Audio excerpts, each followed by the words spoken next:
Hello guys, ఈరోజు మనం వెళ్తున్నాం గుండా ఆంజనేయ స్వామి టెంపుల్కి. చూసారా, ఇదే అన్నమాట ఆర్చ్.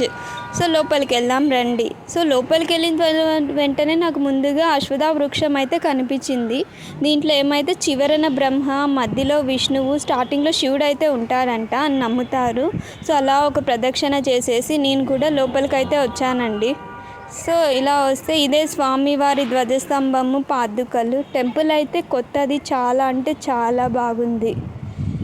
సో రండి లోపలికి వెళ్దాం.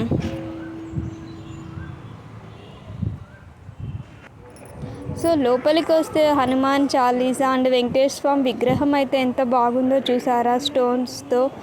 ముందుగా ఒక ప్రదక్షిణ చేద్దాం రండి.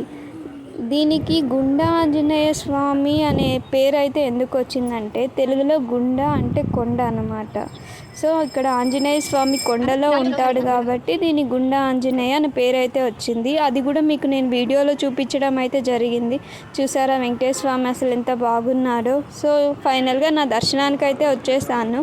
సో మీరు కూడా చేసుకోండి. చూడండి, మీకే కనిపిస్తుంది కొండలోనే ఉన్నాడు. ఫైనల్గా అయిపోయిందండి. ఇలాంటి ఎన్నో వీడియోస్ కోసం సబ్స్క్రైబ్ చేసుకోవడం మర్చిపోకండి. Thank you.